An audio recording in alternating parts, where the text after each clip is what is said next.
Jika melihat sikon yang ada, kok rasanya eman-eman ya kalau nggak di all in sekalian. Maka dari itu, Pak Erick langsung mengambil tindakan yang cukup krusial dengan menunjuk Patrick Kluivert sebagai pelatih baru dan 2 asisten Alex Pastoor dan Denny Lanzat yang punya track record yang cukup oke. Ketiganya akan saling bekerja sama satu sama lain dengan memaksimalkan 4 laga sisa di babak round 3, terutama saat melawan Australia, Bahrain, dan juga Cina. Indonesia harus bisa amankan 9 poin jika ingin lolos ke Piala Dunia 2026.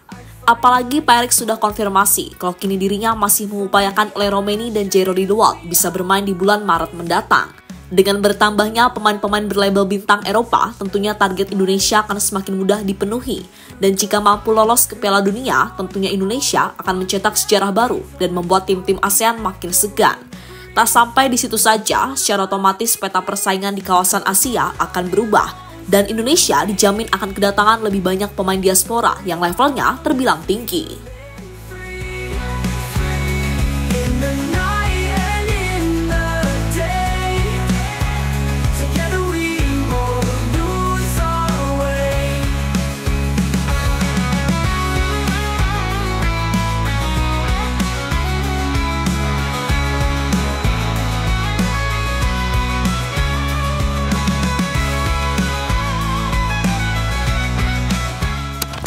Bukan sebuah rahasia lagi, kalau sekarang ini timnas Indonesia memang sedang mendapat banyak sorotan dari berbagai media asing.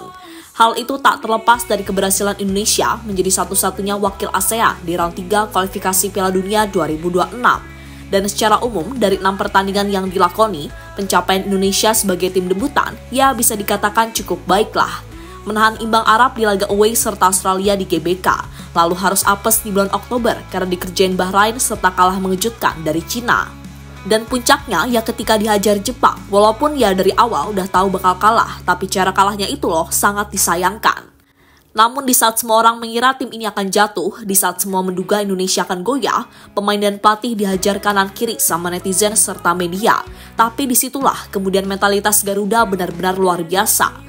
Ya, secara mantap Indonesia mampu mengalahkan Arab Saudi di GBK dengan skor 2-0. Yang bikin salut dari pertandingan itu jelas fighting spirit para pemain yang benar-benar siap melakukan apapun buat menang. Dan kemungkinan itulah yang kemudian membuat posisi Indonesia ada di peringkat 3 klasmen sementara. Melihat peluang yang ada, PSSI tentunya ingin memanfaatkannya sebaik mungkin. Bahkan di awal tahun 2025 ini, mereka benar-benar mengambil keputusan yang cukup krusial dengan memecat Sinteyong dan menggantikannya dengan Patrick Kluivert. Dan hanya dalam kurun waktu 2,5 bulan saja, Pak Patrick harus bisa mengoptimalkan para pemain timnas agar bisa memaksimalkan 4 laga sisa di babak round 3 ini. Apalagi saat melawan Australia, Indonesia wajib menang agar peluang untuk amankan 1 tiket langsung tetap terjaga.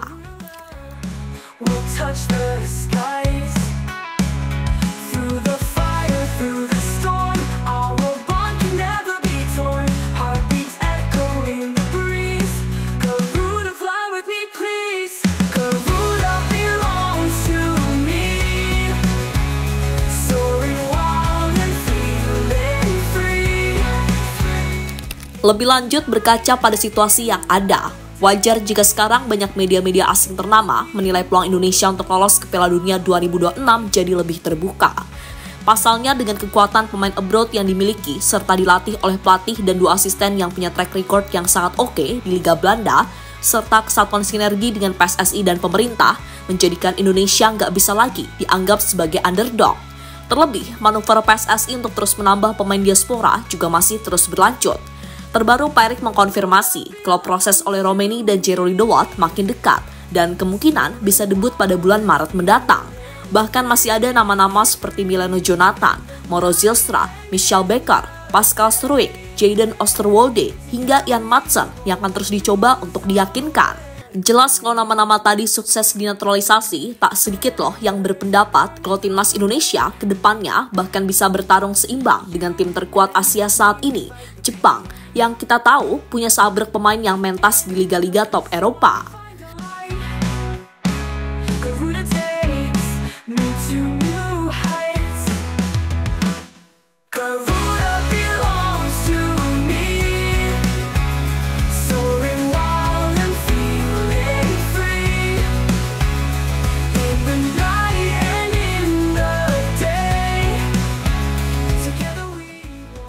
Tim-tim ASEAN makin heboh dan respect.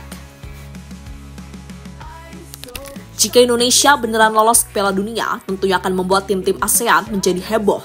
Pasalnya, jika Indonesia ke Piala Dunia, berarti Indonesia menjadi tim ASEAN pertama yang bermain dan pentas di Piala Dunia, sekaligus mencetak sejarah baru. Bahkan media Thailand bernama Thailand Sports Stream yang dengan tegas mencatat bahwa rival utama mereka saat ini adalah Indonesia, bukan lagi Vietnam. Di mana artinya Thailand yang sedikit banyak sudah mengakui kemajuan Indonesia dan secara tak langsung memberi peringatan kepada Vietnam agar nggak usah bertingkah. Bahkan dengan progres nyata yang ada di timnas Indonesia dengan para pemain abroad menjadikan skuad Garuda sebagai target alias patokan yang mesti dicapai tim Thailand dalam beberapa waktu ke depan. Karena jujur saja, dengan segala hal yang terjadi, Indonesia kini benar-benar jadi tim Asia Tenggara yang paling sering mendapat sorotan dari media internasional. Terlebih apabila nantinya para pemain baru datang, membuat peluang Indonesia untuk mencapai putaran final Piala Dunia pun dirasa bukan hal mustahil.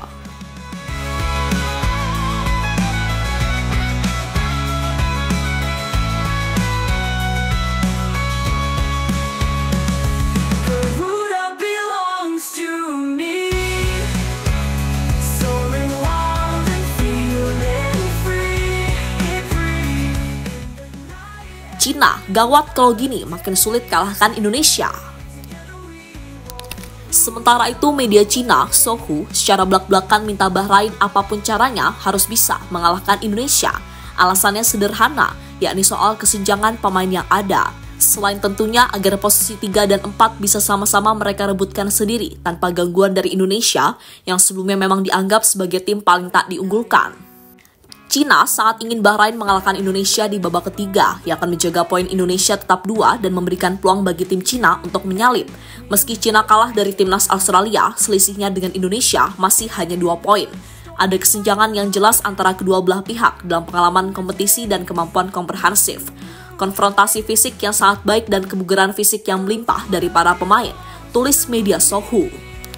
Cina sendiri merasa was-was ketika bermain di GBK nanti, karena dengan datangnya pelatih dan pemain-pemain grade A baru, tentunya peta kekuatan Indonesia akan jauh berbeda ketika bermain di Qingdao pada leg pertama kemarin.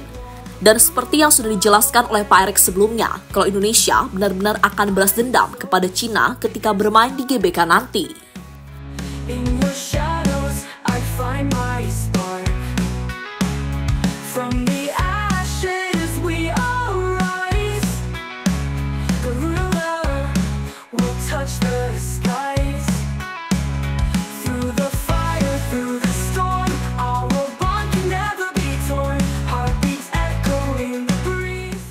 Dan terlepas dari apapun, semoga saja dengan masuknya beberapa pelatih dan pemain baru akan membuat Indonesia makin percaya diri dan bisa memaksimalkan 4 laga sisa di babak round 3 ini, terutama saat melawan Australia. Karena sekali lagi, laga versus Australia adalah laga hidup dan mati. Karena jika berhasil menang, para pemain kita akan lebih percaya diri ketika hadapi Cina dan Bahrain di GBK. Lalu saat bertandang ke markas Jepang, semoga Jepang menurunkan skuad pelapisnya dan bisa menahan imbang sudah sangat bagus. Atau syukur-syukur bisa kalahkan Jepang akan menjadi prestasi tersendiri. So, tetap semangat dan selalu berikan yang terbaik di lapangan.